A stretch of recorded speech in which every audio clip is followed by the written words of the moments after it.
Bonjour et bienvenue à l'atelier Pourquoi mon client, ma cliente ne regarde plus sa balance mais ses émotions. Donc, bienvenue et surtout merci d'être là vraiment parce que mon plaisir c'est de vous expliquer ce que j'ai compris, de pouvoir travailler avec vous vos émotions, vos actions, vos pensées pour que vous puissiez progresser et ça me touche de vous aider. Alors, voici le plan. Déjà, je vais me présenter, puis ma formation, qu'est-ce que c'est que très succinctement la Gestalt, et nous partirons de la petite histoire pour aller voir le mécanisme qui se joue par derrière, puis nous irons vraiment dans le dur avec les exercices de votre mécanisme, aller voir l'origine, puis travailler votre nouveau futur, construire le mantra qui permettra de renforcer ce nouveau futur et votre volonté et votre désir de vous améliorer. Puis, je vous présenterai rapidement la thérapie, le prochain atelier et nous pourrons échanger ensemble. Alors, tout d'abord, je me présente, Louis Mazurel, je suis Gestalt thérapeute. Mon cabinet est à Paris 9e ou sinon sur Zoom avec certains de mes clients qui sont partout en France. Ma formation, en fait, je suis diplômé de l'IFAS ou aujourd'hui qui s'appelle l'École humaniste de Gestalt. Et si ça vous intéresse de savoir mon parcours, voire même de vous-même devenir thérapeute, eh bien, je vous conseille d'aller voir gestalt.fr ou l'IFAS, École humaniste de Gestalt. Vous découvrirez comment devenir thérapeute en 3 ou 5 ans si vous allez un peu plus loin. Donc, qu'est-ce que la Gestalt? La Gestalt, en fait, est un terme allemand qui veut dire le mouvement de la vie dans l'espace de la réalité. C'est intraduisible, un peu comme le yin et yang. C'est un concept globalisant que les Allemands appelaient Gestalt. Et en fait, la Gestalt, c'est vraiment un regard sur la vie où, pour prendre conscience de qu'est-ce que l'on vit? Comment on le vit? Quelles sont les émotions, les pensées et les actions que nous faisons dans un espace limité? Parce que la vie, il y a une temporalité. Par exemple, cet atelier va durer à peu près 2 heures. Eh bien, nous allons essayer d'augmenter notre espace de choix et de vie pendant ces 2 heures avec les exercices. Tout ça, c'est des limites, tout ça, c'est des règles que nous acceptons de vivre ensemble. Donc la Gestalt, en fait, c'est une démarche thérapeutique qui commence par d'abord voir les actions et être en présence des actions. C'est-à-dire que quand une personne vient chez moi, elle dit: «Bonjour Louis, voilà ce qui s'est passé dans ma semaine» et je lui fais un retour pour qu'elle prenne conscience, qu'elle soit en présence de ses actions. Qu'est-ce qui s'est passé entre elle et l'autre personne pour qu'elle se pose vraiment: «Mais est-ce que c'est vraiment comment cela que j'ai envie de vivre et si c'est pas comme cela, comment je voudrais vivre?» Et donc d'être de plus en plus en conscience, en mindfulness, de ce qu'elle vit. Puis après, en fait, derrière les actions qu'elle me dit, eh bien, on écoute les émotions qu'elle a ressenties. Et toutes ces émotions, que ce soit de la colère, de la joie, de l'ennui ou autre chose, on les accueille avec bienveillance parce qu'il n'y a pas de mauvaise ou de bonne émotion, il n'y a que des émotions et on les accepte avec toute bienveillance parce que ce sont à chaque fois des indicateurs de ce qui se passe en nous. Donc, qu'est-ce qu'on ressent face aux actions et qu'est-ce qu'on a envie de ressentir? Tout cela dans un regard de bienveillance. Et derrière ces émotions, il y a souvent des valeurs, il y a souvent des besoins.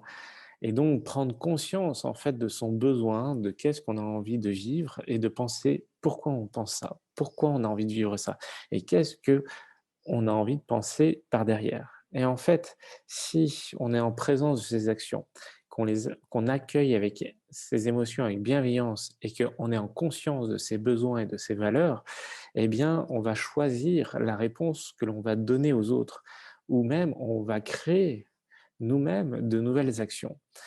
Et en changeant notre émotion, notre pensée, notre action, eh bien, ça va apporter une nouvelle réponse des autres. C'est pour ça que on va changer notre vie par des petits pas et comme on va changer notre vie, eh bien les autres, face à ce changement, vont aussi changer leur réponse par rapport à nos changements, ce qui va transformer notre vie et transformer notre entourage. Des personnes vont rester en disant: «J'adore qui tu deviens» et d'autres personnes vont disparaître parce que: «Je n'accepte pas la nouvelle personne que tu deviens». Donc vous, vous direz: «Bah, tu étais une relation parce que tu n'as pas envie que j'évolue» et peut-être que de nouvelles personnes apparaîtront dans votre vie parce qu'ils accepteront qui et ils auront envie de connaître qui vous êtes aujourd'hui. Voilà. Ce que je vous propose, c'est que souvent, dans les publics qui viennent, dans mes ateliers, ils ont une expérience, un savoir, ils ont lu des livres. Eh bien, ce que je vous propose, c'est de faire l'exercice de la page blanche, comme on dit en Gestalt, c'est-à-dire d'expérimenter cet atelier comme si c'était la première fois que vous le faisiez. Comme si vous disiez: «Tiens, je vis et je réfléchis cela, eh bien, aujourd'hui, qu'est-ce que j'entends de moi? Qu'est-ce que je pense de moi? Qu'est-ce que je ressens de moi? Aujourd'hui, si c'était une page blanche, qu'est-ce que je mettrais sur cette page blanche?» Voilà, et c'est ça qui est important. Vous voyez, les grands prêtres qui font de la méditation, c'est toujours la même méditation qu'ils font, sauf qu'à chaque fois, ils écoutent cette nouvelle méditation et non pas en comparaison des autres méditations qu'ils ont vécues. La petite histoire. Donc, bon, c'est un peu schématique d'avoir mis cette image, mais c'est très évocateur.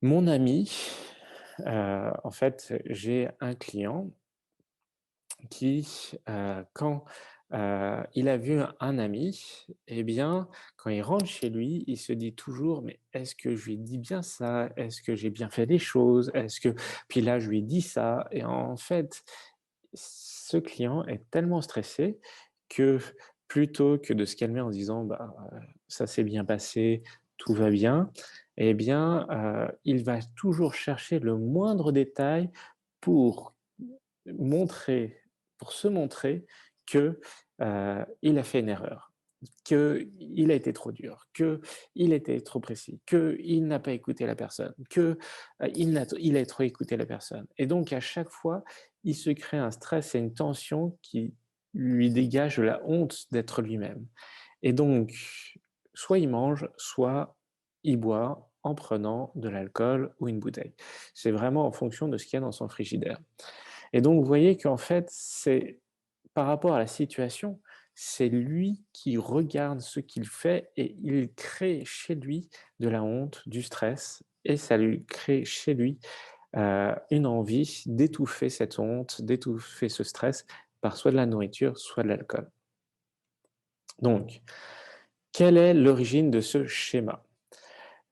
Selon mon regard de thérapeute, en fait, c'est l'approche pavlovienne qui vient du cycle de Zinker. Donc en fait, il était en retrait, il était en fait, il a terminé le moment avec cet ami. Il était tranquillement rentré chez lui. Tout d'un coup, il y a eu des sensations de honte et de stress. Il a pris contact, il a mobilisé son énergie, il a commencé à tout analyser, il a ouvert le frigidaire, il a mangé, il a bu. Quand il a tellement assimilé qu'il était une mauvaise personne et qu'en plus, il avait trop mangé, qu'il avait trop bu, eh bien, il pouvait quitter son expérience. Parce que, vous voyez, aller voir un ami, que ça peut être un événement positif, si la conversation se passe bien, ou un événement négatif, si ça tourne à la tension émotionnelle. Sauf qu'en fait, que ça se passe bien ou que ça se passe mal, mon client, lui, il crée cette en émotion de stress et de honte et d'auto-analyse comme quoi il n'est pas assez bien, qu'il n'a pas assez bien fait les choses, voire il en a trop fait ou pas assez. Et ça, en fait, il y a un effet de répétition dû à son enfance. Parce que quand il faisait quelque chose, eh bien, il y a des gens où ils ont fait une erreur. Ils ont fait pipi dans leurs pantalons, ils ont eu une mauvaise note en mathématiques, ils, ont été grondés par papa, maman. Eh bien, il y a des enfants où les parents ont continué de s'engueuler et ils se sont sentis seuls par rapport à ça et ils se sont dit: «Je ne suis pas assez bien puisque mes parents continuent à s'engueuler par rapport à ce que j'ai fait» Et il y a d'autres enfants qui ont vécu quelque chose de très positif, de réconciliation avec le père ou de réassurance avec le père ou la mère, en disant bah, c'est pas grave que tu aies fait pipi dans ton pantalon, je vais t'aider à mieux faire tes mathématiques, je vais te réexpliquer la règle, ou voilà ce que j'attends de toi. Et en fait, en fonction de ce qu'ils ont vécu dans l'enfance, eh bien, il y a des enfants qui ont subi des émotions et qui n'ont pas été écoutés par leurs parents, et donc ils sont restés dans cette incertitude, et d'autres qui ont eu des parents qui ont permis de se reconnecter à eux-mêmes.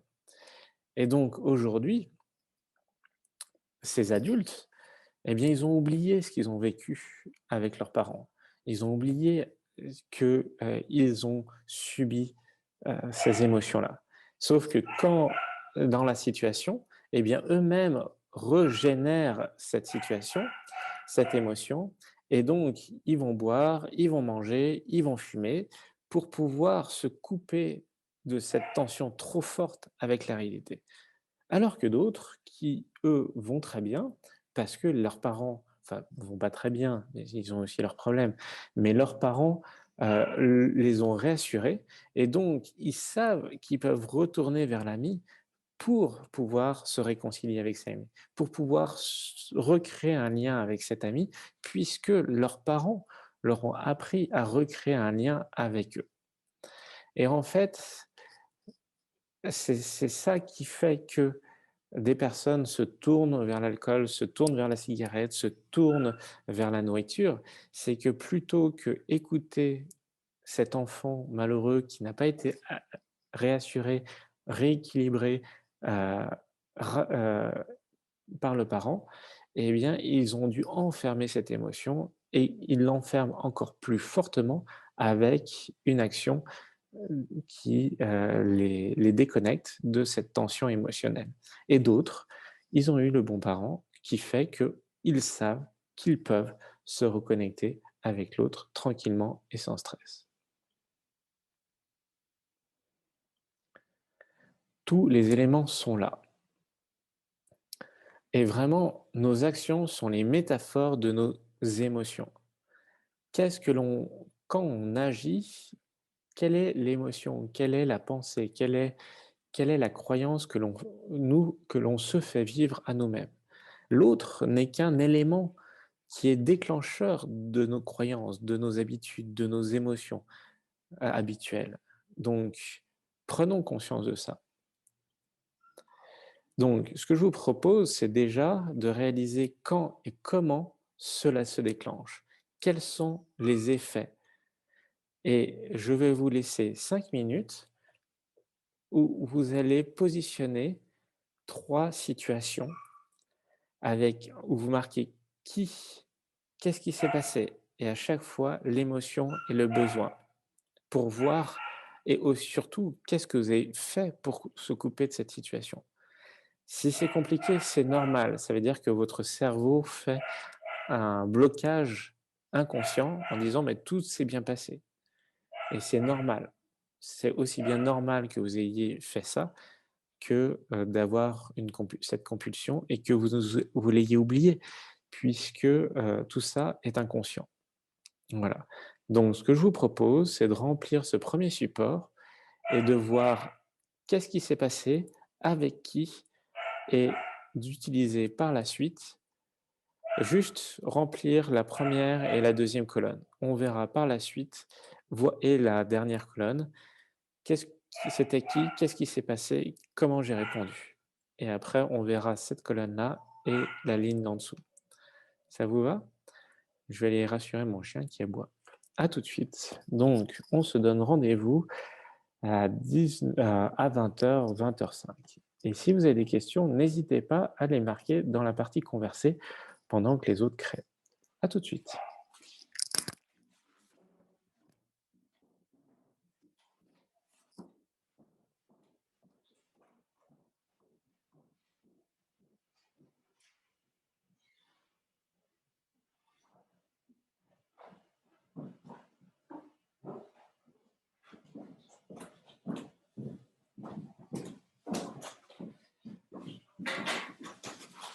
Tu veux venir voir?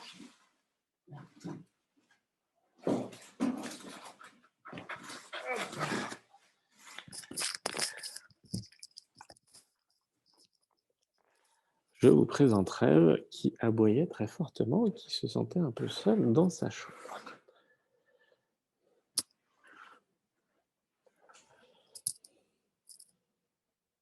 Si vous avez des questions ou des résistances, n'hésitez pas à les marquer, on les traitera ensemble. Bonjour à elle, merci Anne-Fleur. Elle s'appelle Rêve. C'est une Golden Retriever de 4 mois et 7 jours qui fait ses 17 kilos. Merci Anne-Fleur.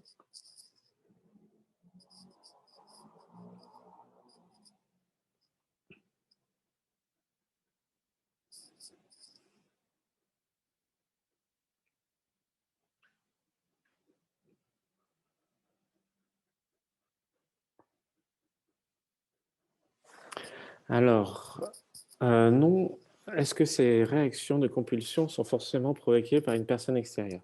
Non, pas du tout. Elles peuvent être autogénérées. Par exemple, une autre situation, c'est que j'ai un client, quand il rentre chez lui vers 18-19 heures, il ne sait pas pourquoi, mais il a toujours envie de boire une bière à ce moment-là. Entre 18 et 19 heures, il a une pulsion, une envie qui est très très forte d'une bière ou d'un verre de vin rouge.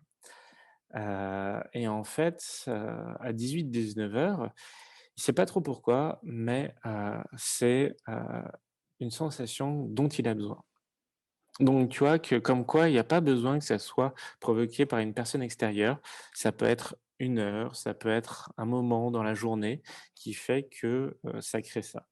Et en fait, quand on a travaillé ça, la personne a réalisé que souvent elle était déshydratée et qu'il suffisait de boire un bon litre, d'eau, et qu'elle n'avait plus envie de boire d'alcool. Et en fait, elle a réalisé qu'elle était fatiguée de la journée, qu'elle était déshydratée et que en fait, c'est son corps qui lui disait: «Mais l'alcool, c'est hyper pratique parce que ça hydrate, sur un court moment et en plus ça apporte de l'énergie». Et que, aussi ça lui permettait de calmer son ennui par rapport à revenir seul, chez lui dans son appartement, où personne ne l'attendait.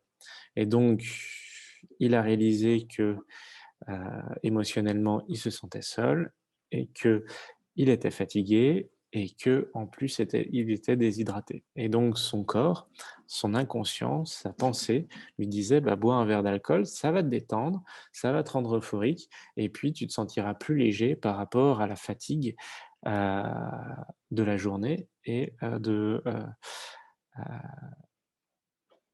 en plus ça t'hydratera puisque, l'alcool hydrate pendant un quart d'heure avant que l'alcool ait besoin plus d'eau qu'il n'apporte pour être traité par le corps.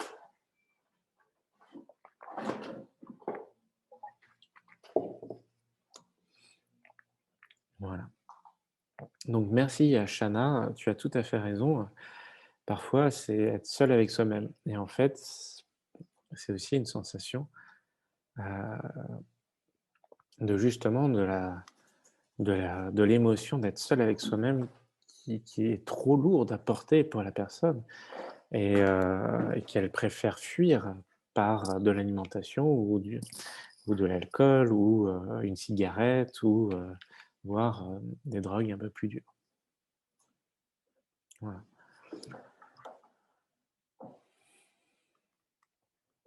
En fait, là, ce qu'on cherche vraiment, c'est voir l'effet de répétition. Qu'est-ce qui fait que, la personne fait ça? Comment elle fait ça? Et est-ce qu'il n'y a pas un schéma répétitif?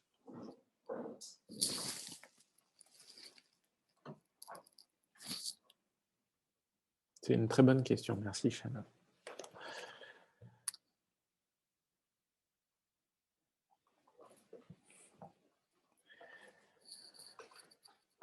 Donc en fait, là, avant d'aller voir l'émotion et le besoin, ce qui est important, c'est pas les personnes. Vous voyez? C'est pas que ça soit le frère, la sœur, le patron, ou la mère ou un collègue. C'est en fait voir, est-ce qu'il y a un rôle d'autorité? Est-ce que, il y a, un lien émotionnel avec ces personnes-là, qui fait que ça les provoque? Voilà. Voire même, il n'y a pas de lien et c'est justement ça ce qui est le plus fort. Donc là, est-ce que vous voyez dans les 3 situations qu'il y a un rôle entre vous et les personnes? Est-ce que, vous avez la posture du sauveur? Est-ce que vous avez la posture du bourreau? Est-ce que vous avez la posture, du facilitateur? Est-ce que vous avez la posture du solutionneur ou, de du fautif ou du voilà. Avec les personnes, quel est le regard que vous portez dans ces 3 situations sur vous? Sur l'action que vous menez avec ces personnes-là? Et donc ça fait quoi chez vous? Quel est naturellement ce que vous prenez comme posture? Par exemple, dans une soirée, il y a un client, il me dit: «Ah, c'est drôle, bah, j'ai fait l'idiot. Pendant toute la soirée, bah, j'ai un peu trop bu et donc ça m'a permis de jouer l'idiot». Pourtant, c'est une personne très intelligente, mais en fait, en prenant le rôle de l'idiot, ça lui permettait de se mettre plus bas que les autres. Donc de pas assumer qu'il était comme les autres, voire sur certains sujets plus intelligents et sur d'autres moins forts. Maintenant, là, il s'est mis dans la posture de l'idiot. Voilà. Et surtout, voir quelle action vous faites. Par exemple, il y en a qui font trop de sport, il y en a qui regardent trop de télévision, il y en a d'autres qui mangent trop, il y en a d'autres qui heu, s'oublient, en faisant des actions. Donc ce qui est intéressant, c'est voir, trop de sexe. Il y en a où ils s'oublient en ayant des compulsions de sexe. Voilà. Et en fait, quand vous regardez ces 3 situations, ce qui serait intéressant, ou plus qui vous viennent en tête, c'est quelle émotion vous vient en premier. Dans ces situations, est-ce qu'à chaque fois, vous pouvez identifier l'émotion que vous viviez avec ces personnes-là? Et si vous n'avez pas d'émotion, c'est encore plus parlant. Ça veut dire que dans chacune de ces situations, vous ne vous écoutiez pas. Vous arrivez pas à identifier qu'est-ce que vous ressentez. Ce qui montre qu'il y a un blocage encore plus marqué qui fait que je préfère résoudre la situation, je préfère être l'idiot, je préfère être le sauveur, je préfère être le bourreau plutôt que de m'écouter vraiment.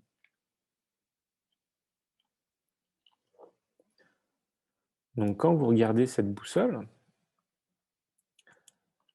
quelle est à chaque fois le ou les émotions qui vous viennent? Si vous en avez plusieurs, c'est génial. Ça veut dire que vous avez une très fine réflexion sur les émotions qui vous viennent. Bien sûr, ce qui serait intéressant, c'est que vous en mettiez une plus en avant que les autres. Je me tais pendant 2 3 minutes, comme ça,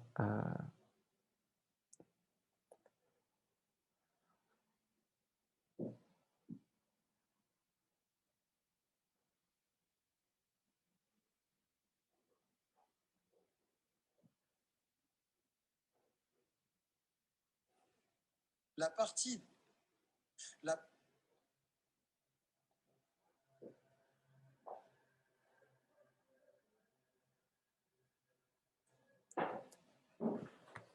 voilà. Et maintenant, derrière cette émotion de colère, de tristesse, de joie, d'ennui, je sais pas, quel était le besoin que vous attendiez? Qu'est-ce que vous es qu'est-ce que vous aviez envie de vivre? Qu'est-ce que cette émotion vous offrait comme indicateur? Si vous aviez peur, vous recherchiez peut-être de la sécurité. Si vous étiez stressé, peut-être que vous recherchiez de l'accueil.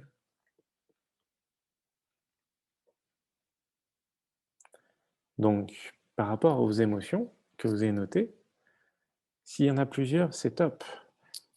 Si les situations sont un peu différentes, bien sûr qu'il y a des nuances. Et si elles sont totalement différentes, eh bien, ça sera intéressant de voir s'il y a plusieurs redondances, plusieurs situations, ou pas du tout.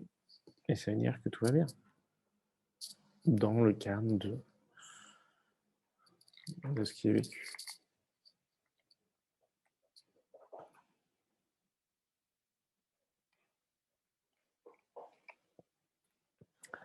Avant d'aller un peu plus loin, je voulais savoir si vous aviez des questions ou des demandes sur ce tableau-là.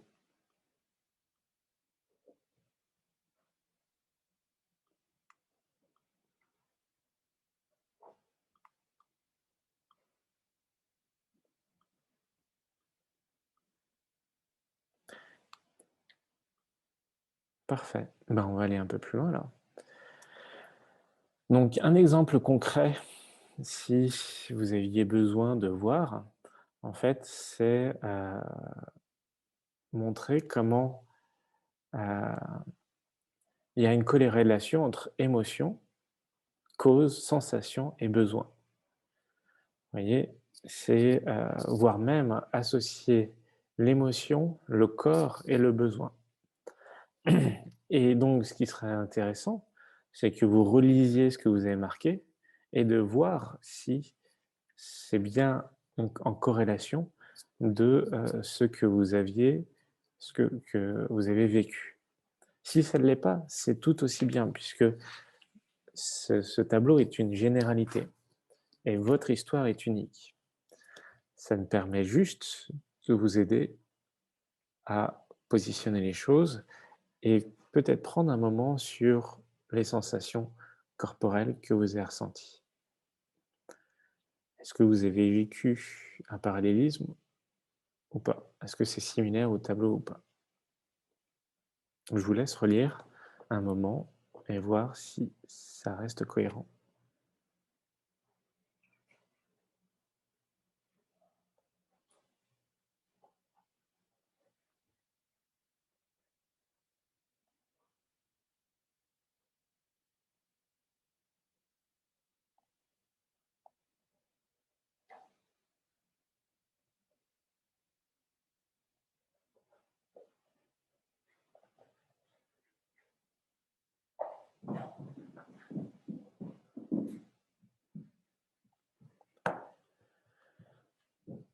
Pourquoi on réagit comme cela? Donc après, en fait, revenons sur le passé. Prenons conscience de la cause. Donc je vous propose de prendre ce premier tableau et de mettre en parallèle le tableau jaune et mettre à côté le tableau rouge. Et de voir en fait si dans la situation que vous avez vécue, vous n'avez pas l'impression que c'est une histoire que vous avez vécue, qui a été une répétition, une redondance avec vos parents, votre père, votre mère, mais ça peut être aussi une maîtresse, ça peut être aussi un professeur, ça peut être aussi avec un grand-père, voire un voisin, voire un enfant du voisin, mais que, en fait, qu'est-ce que cette personne-là vous a fait vivre comme habitude? Et est-ce que, en relisant ce que vous avez marqué sur des 3-4 situations, est-ce que il y a une histoire qui vous vient en tête qui pourrait être en corrélation avec cette habitude? Donc je vous laisse remplir le qui, les faits et les actions et on reprendra aussi un moment sur l'émotion et les besoins.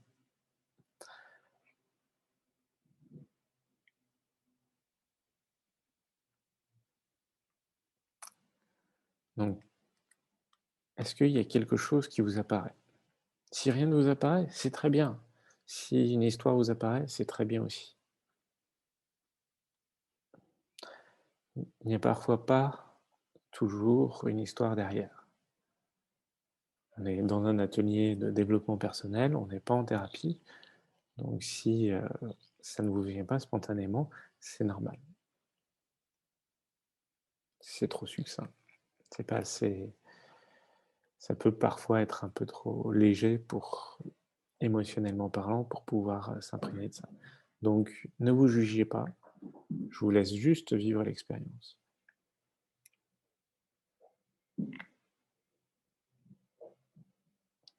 Et si vous avez des questions, n'hésitez pas dans la partie conversée.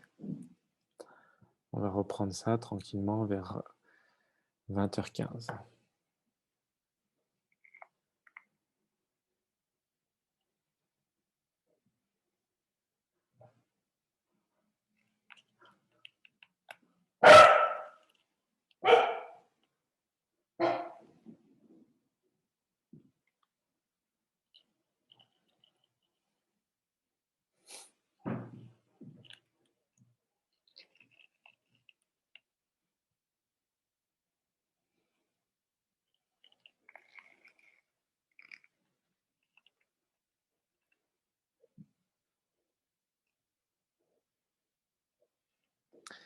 Et vous voyez, par exemple, pour cette personne qui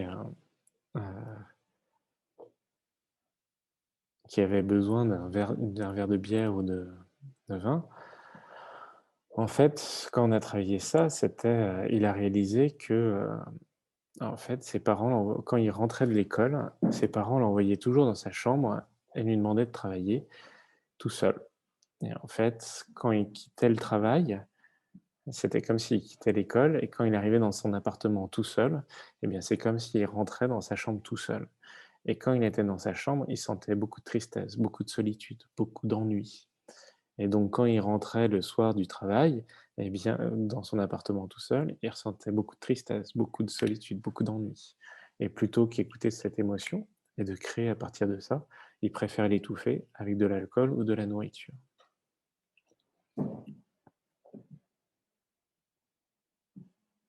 Donc, vous voyez qu'en fait, c'est pas la chambre est devenue un appartement, l'école est devenue le travail, et pourtant, et dans la chambre, il se retrouvait seul, dans l'appartement, il se retrouvait seul.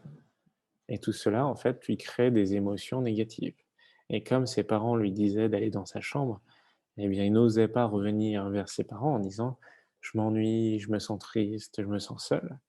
Et donc, quand il rentrait dans son appartement, eh bien, il n'osait pas aller vers les autres pour dire: «Bah, je m'ennuie, je me sens seul, je me sens triste», et organiser, créer ou faire des activités. Il préférait, c'est pas qu'il préférait, mais inconsciemment, il organisait sa solitude pour ressentir cette émotion-là.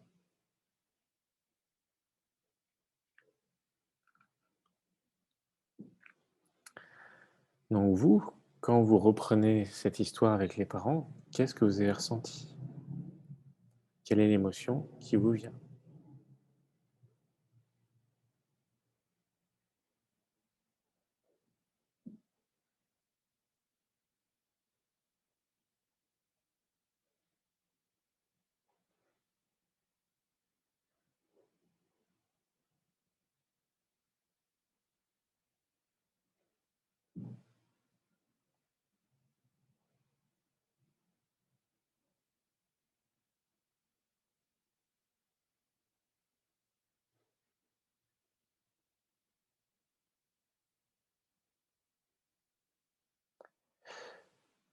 C'est normal, Anne-Flore.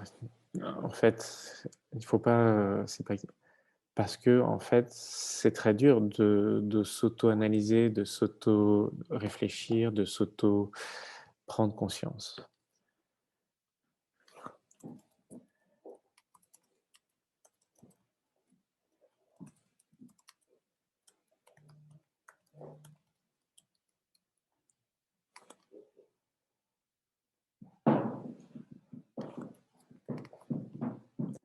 Mais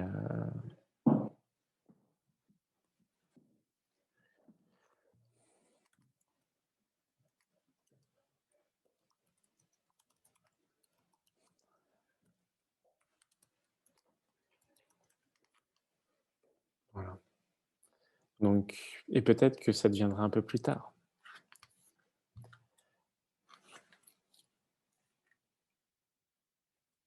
Ah, en fait, Jean-Luc, tu mets en émotion, j'ai mis dévalorisation. En effet, je ne le trouve pas. Que ça soit pas sur la boussole, c'est pas important. Moi, ce que je trouve très important, Jean-Luc, c'est que tu as réussi justement à mettre ça en apparition. Après que tu ne vois pas une situation où tu as vécu de la dévalorisation avec tes parents ou autres, ça serait intéressant. Peut-être qu'il n'y en a pas, peut-être que c'est pas tes parents, peut-être que c'est une professeure, peut-être que c'est d'autres élèves. La question, c'est vraiment l'histoire que tu vas créer pour apaiser oui, ton cerveau, ton cœur, voilà. Comme dit Farrell, c'est écouter cette émotion plutôt qu'étouffer. Et donc, par rapport aux parents, quel était aussi le besoin caché? Qu'est-ce que vous avez pas vécu avec ce père, cette mère, ce frère, cette école, ce professeur, ce groupe d'amis?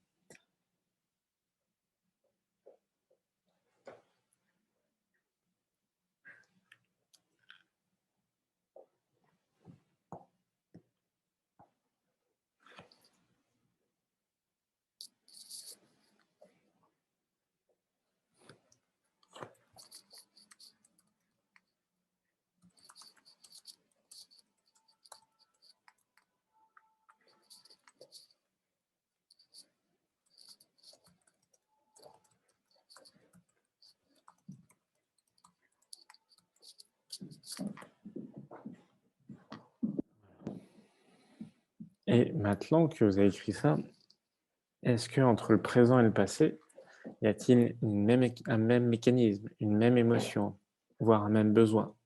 Est-ce qu'il y a effet de miroir, symétrie? Si oui, eh bien c'est génial, parce que ça veut dire que vous commencez à voir le début d'une piste pour apaiser cela. Sinon, c'est pas grave, vous aurez au moins essayé ce soir. Et l'objectif, c'est d'essayer de prendre conscience et de recommencer. Et donc maintenant que vous avez vu ça, en fait, quel est le facteur, quel futur vous avez envie de vivre? Quel est le désir et la volonté? Le désir, en fait, c'est l'émotion et la volonté, c'est le côté mental de vivre. Et donc, ce que je vous propose, c'est de de créer une situation et de travailler l'émotion et le besoin et de voir quelle action vous allez faire par rapport à cette émotion et ce besoin.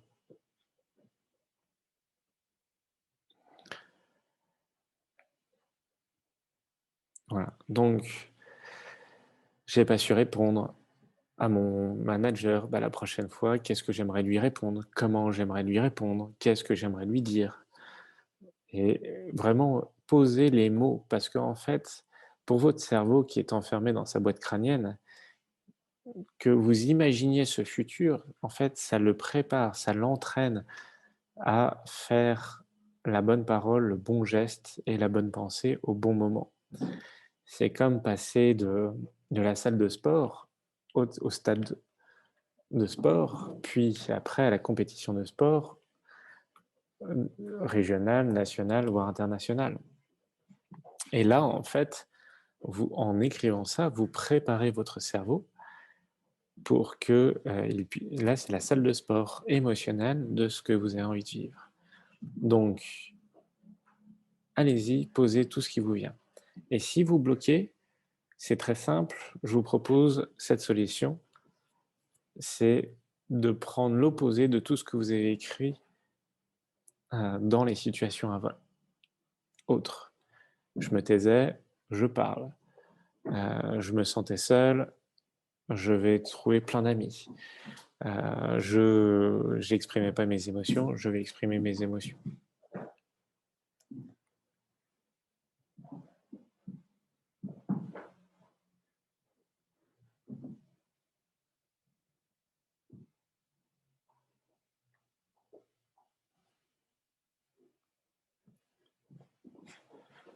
Et bien sûr, si vous avez des questions ou des demandes, n'hésitez pas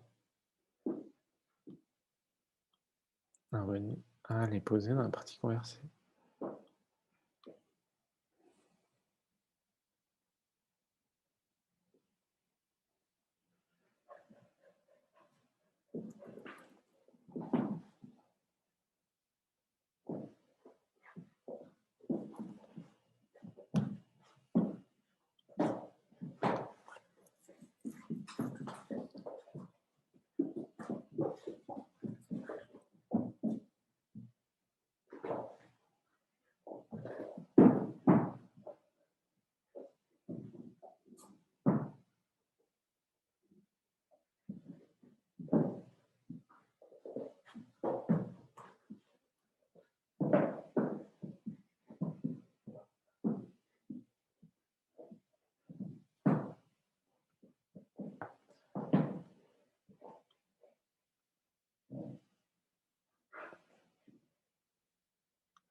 Et surtout, si vous retombez dans votre compulsion, acceptez-le.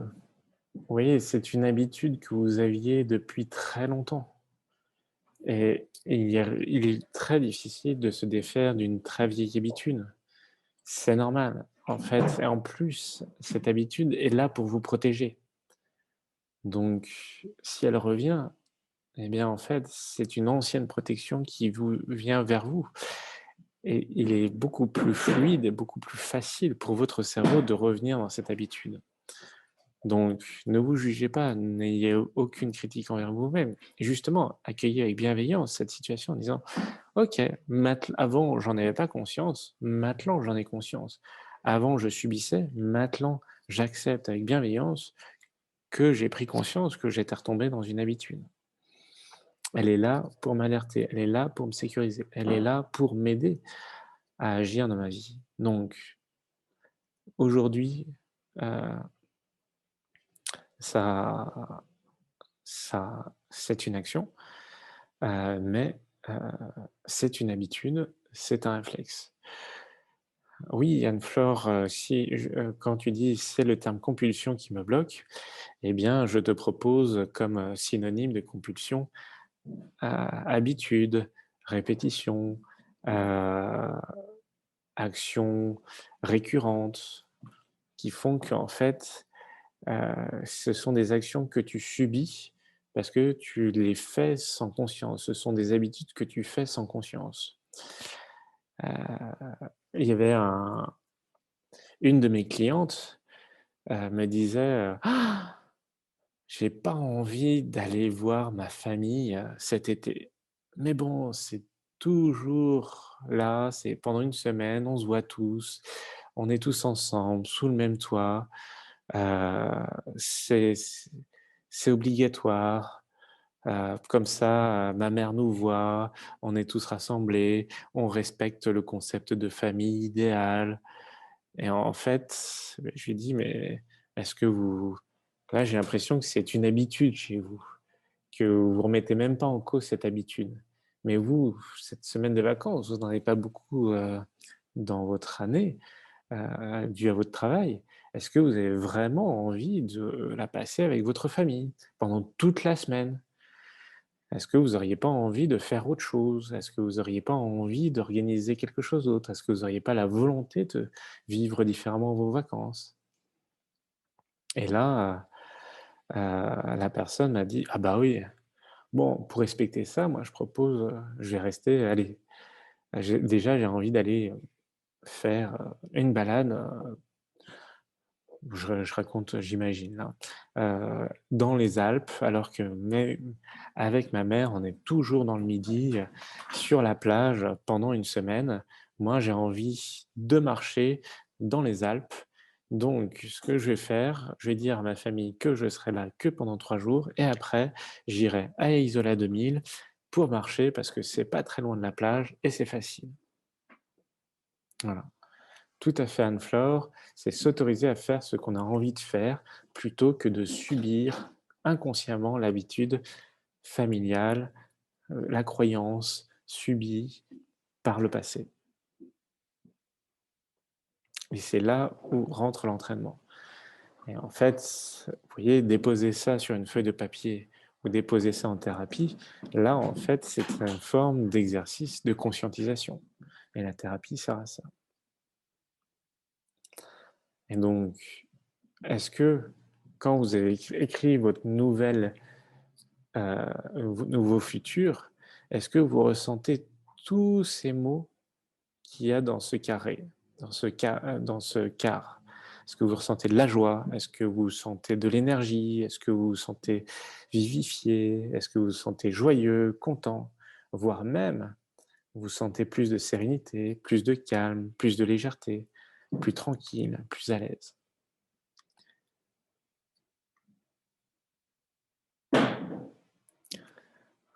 Anne-Flore, tu marques, moi j'ai tendance à me punir, à ne pas m'autoriser à faire ce que j'aime. Voilà. Eh bien, tu vois que j'ai tendance à me punir, eh bien, elle vient d'où cette habitude de te punir? Qui te punissait et qui te disait que tu devais faire plutôt cela plutôt que de faire ce que tu aimais? D'où vient cette habitude? Et que maintenant tu sens de la légèreté, ça veut dire qu'il y a un gros poids, il y a cette croyance qui était un poids pour toi commence à s'alléger pour toi. Donc c'est top, félicitations, tu as très bien fait l'exercice. Et tous les autres, je suis sûr que vous avancez et que vous améliorez parce que même si ça paraît un peu léger comme cela, ça vous aide de prendre conscience de ça. Donc, regardez bien si ce sont les émotions qui viennent de là.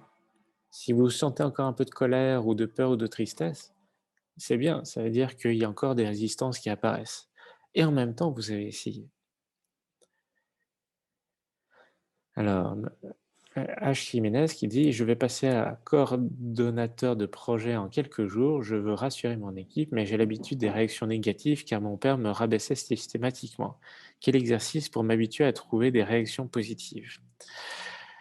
En fait, déjà, que tu vois, là, tu viens de faire toute la situation, tout l'exercice dans ton petit paragraphe.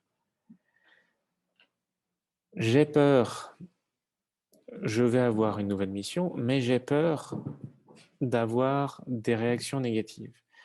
Je fais, voire même, je pense négativement sur moi.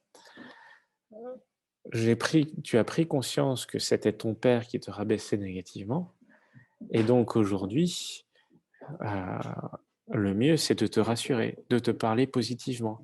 Matin, midi et soir, tu te mets une alerte sur ton téléphone en te disant me parler positivement, voire parler positivement à tes équipes. Travailler ta structure de phrase pour qu'elle soit, entre guillemets, tournée positivement. Jamais de double négation, jamais de phrase rabaissante. Parce qu'en fait, là, tu rejouerais pour toi ou pour l'autre ce que t'a fait subir ton père. Et l'exercice de solution va être derrière avec le mantra. Merci pour ton histoire. Et vraiment, rien que ce que tu as écrit là, H. Jiménez, euh, c'est le début de la solution. Tu prends conscience, tu apposes et tu as déjà envie de parler positivement pour toi, pour ton équipe et pour ton futur poste, puisque tu as compris ce que tu avais subi dans ton passé. Et maintenant, bah justement, des réactions négatives, eh bien dans tes relations, qu'est-ce que tu aurais envie de vivre? Une relation d'appréciation, une relation d'attention, une relation de bienveillance avec tes équipes. Et donc prendre conscience que tu as envie de vivre ça comme relation dans ton futur travail, c'est très fort, plutôt que de vivre des réactions négatives. Donc je te propose que tu prennes un des mots qui te parle le plus dans les relations, voire dans les participations. Choisis des mots qui te parlent le plus et que tu pourras dire ça dans ton discours. Quand tu prendras ton poste, tu pourras dire cela, utiliser ces mots-là pour tes équipes. Bonjour, je suis un manager qui a envie de vivre avec vous une relation de co-création, une relation de communication, une relation de chaleur humaine, une relation de bienveillance. Et c'est ça qui est très important. Voilà. Le boulot, c'est le boulot, et pourtant, En tant que coordinateur, je voudrais que nous vivions une relation de bienveillance à travers toutes les actions de travail que nous allons faire ensemble. Est-ce que vous êtes d'accord? Oui, chef.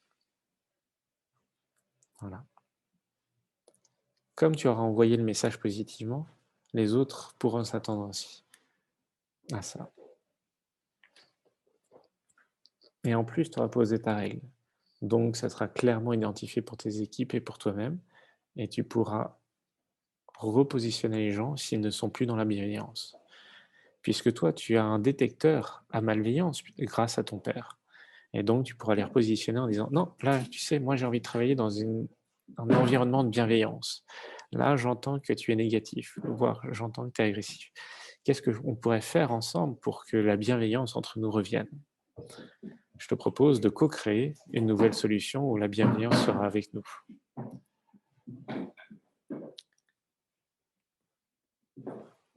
Bah, très bien que tu sois plus rassuré. Et si tu es plus rassuré, ça veut dire que eux vont sentir que tu seras plus rassuré. Et donc, émotionnellement, ils se sentiront euh, avec un meilleur manager, un meilleur chef. Donc là, je vous ai tout remis pour montrer qu'en fait, ça soit cohérent, que ça soit logique, que ça soit selon une approche mécanique. Et en fait, vous n'êtes pas responsable de votre passé. Vous êtes maintenant responsable de l'émotion que vous avez envie d'avoir vivre dans votre futur. Et oui, parfois c'est compliqué. Et oui, parfois il y a des situations comme le Covid qui peuvent nous bousculer. Et pourtant, nous sommes responsables de l'émotion qu'on accueille. C'est pour ça que, vous savez, en introduction, je parlais de la Gestalt, et quand on a une émotion, on l'accueille avec bienveillance. Eh bien, c'est que oui, on a le droit d'avoir peur. Oui, on a le droit d'être stressé. Oui, on a le droit d'être anxieux. Oui, on a le droit d'être heureux. Oui, on a le droit d'être dans la joie. Oui, on a le droit d'être apaisé ou neutre ou rassuré.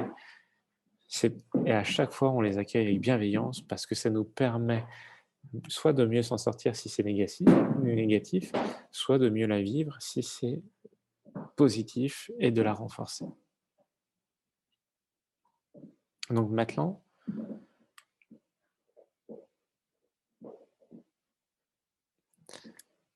euh, on peut aller travailler ensemble, travailler le chemin de réconciliation vers le bien-être avec soi-même. Et en fait, c'est s'écouter, c'est ce qu'on a déjà fait, s'écouter. Vous voyez, je m'écoute, je prends conscience, je m'accepte, et là, je me libère. Et en fait, justement, pour ceux qui ont besoin de se réassurer, de travailler, de mettre une nouvelle émotion positive, eh bien, de créer leur petit mantra qu'ils pourront se répéter une fois, 2 fois, 3 fois par jour. Accepter. Ok, là j'accepte que l'émotion négative qui vient, c'est de la critique, du rabaissement, par exemple, par rapport à mon père. Ou j'entends que je me punis moi-même par rapport au passé. J'accepte que le passé, que cette phrase, c'est du passé. Et en même temps, j'accueille avec bienveillance que cette phrase, elle m'a alerté que j'étais en train de soit me punir, soit de créer ce côté négatif de moi-même. Je remercie de cette situation. Et maintenant, en opposition, quelle émotion positive j'ai envie de vivre? Je me rassure, je me valorise, je m'apporte du positif, je choisis de faire ce que j'aime, je choisis de me valoriser, voire de me gratifier par rapport à la punition. Je me donne de la valeur, je me permets d'agir, de se créer une nouvelle phrase et de me dire bravo, j'ai fait tout cet exercice. Et vraiment, que vous soyez tous là à vivre cet atelier, vous pourriez déjà vous féliciter parce que vous avez déjà travaillé ça, déjà conscientisé ça, déjà agi pour cela. Donc, vraiment, félicitez-vous déjà d'être à cet atelier parce que ça veut dire que vous acceptez d'avoir conscience que vous avez des pensées négatives, que vous avez un passé négatif et que vous avez envie de vous en sortir. Et félicitez-vous d'avoir envie de vous en sortir. C'est formidable, c'est grandiose, c'est génial d'être déjà là. Rien que là, pour prendre le temps de conscientiser.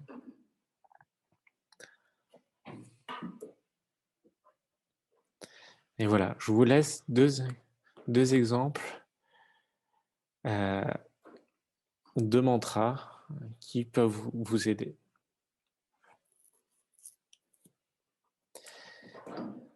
Merci Anne-Flore en disant « Je fais avec mon apprenti depuis 3 ans, elle a bien évolué ». Oui, en fait, Anne-Flore, en tant que manageuse, tu agis en tant que bon parent. Ça veut dire que tu accueilles l'erreur de l'autre tout en lui montrant une nouvelle solution. Tu ne la punis pas, tu lui montres ce que tu attends d'elle. Tu lui montres qu'elle peut mieux faire. Et en fait, tu fais vivre à cette personne-là exactement la synthèse qui est là. Regarde, ma chère apprentie, tu as fait ça et tu as raté. Tu as fait ça, tu as raté. Tu as fait ça, tu as raté. En fait, tu n'as pas raté, tu as expérimenté. Et quand tu as expérimenté, en fait, ça t'a permis de voir que tu faisais mal. Maintenant qu'on a pris conscience tous les deux lors de notre rendez-vous sur tes expériences qui n'ont pas apporté leurs fruits, voilà ce que je te propose dans le futur. Que, avec bienveillance, j'accepte tes expériences qui n'ont pas apporté leurs fruits. Et maintenant, je te propose de réfléchir ensemble sur un meilleur futur, sur une meilleure réflexion, sur une meilleure action, pour que justement, tu sois plus efficace, plus utile, plus forte dans ton métier et dans ton action. Et bien sûr, si tu refais l'erreur, eh bien on reprendra ensemble cette erreur et on l'améliorera. Donc Anne-Flore, ce que tu nous as raconté, c'est exactement ça. Donc Anne-Flore, entre guillemets, tu n'es pas une manageuse, tu es une thérapeute, tu es une leaduse pour cet apprenti. Et tu vois, Anne-Flore, elle te remercie très souvent de voir du positif et de vous voir tes équipes grandir. Et c'est ça qui fait avancer. Donc vraiment, ce que tu apportes aux autres, maintenant aujourd'hui, je te propose que tu te l'apportes à toi-même. Et tu vois, tu sais faire aux autres ce qu'on n'a pas su faire pour toi ou ce qu'on n'a pas fait pour toi. Et c'est ça qui montre aujourd'hui que tu as pleinement conscience. Et donc, ce que je te propose, Anne-Flore, c'est d'appliquer ce que tu fais aux autres pour toi. Parfait, Anne-Flore, que tu le fasses maintenant tous les jours, c'est excellent. Et donc, maintenant que vous avez créé votre mantra, je vous propose de le mettre sur votre téléphone, par exemple vers 9-10 heures le matin, pour que chaque matin, vous le relisiez, ou après le déjeuner, pour que vous le redisiez. Moi-même, j'en ai. Hein. J'ai toujours mon petit mantra qui me permet de dépasser certaines résistances, de certains blocages. Donc, si ça marche pour moi, ça marchera pour vous. Et ça marche aussi pour mes clients. Donc, c'est validé. Voilà. Et en fait, ce mantra, c'est un rappel que je lie mon cœur à mon esprit par mes actions, que tous les trois sont connectés avec joie, douceur et confiance, que je suis en conscience, en présence et en bienveillance avec ce que je fais. Je m'accepte pleinement parce que, en fait, j'ai conscience de mes émotions, j'ai conscience de mes pensées, et quand j'agis, mes actions sont des métaphores de mes émotions et de mes actions que j'ai envie de vivre.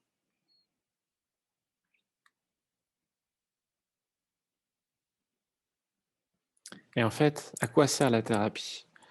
Bah, comme cet atelier, la thérapie, on fait la même chose, sauf que là, vous avez un professionnel qui vient vous faire un entraînement particulier, qui vous laisse le temps de vous écouter, qui vous laisse le temps de poser ces situations, qui vous laisse le temps de faire un lien avec le passé et qui vous laisse le temps de créer le nouveau futur que vous voulez vivre.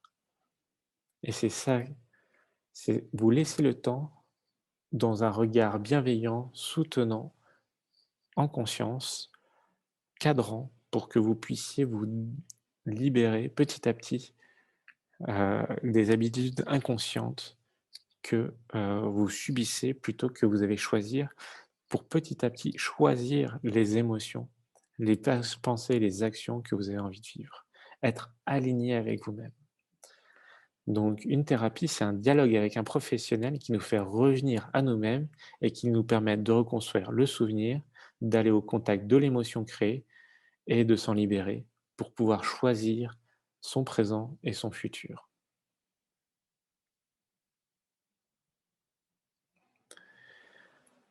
Donc, merci pour votre écoute. Le prochain atelier sera comment gérer son hypersensibilité pour en faire une force. Et en fait, l'hypersensibilité, souvent, ce sont des personnes qui ont peut-être une hypersensibilité, mais qui est en plus accentuée par une émotion et par une action pavlovienne euh, de leur passé.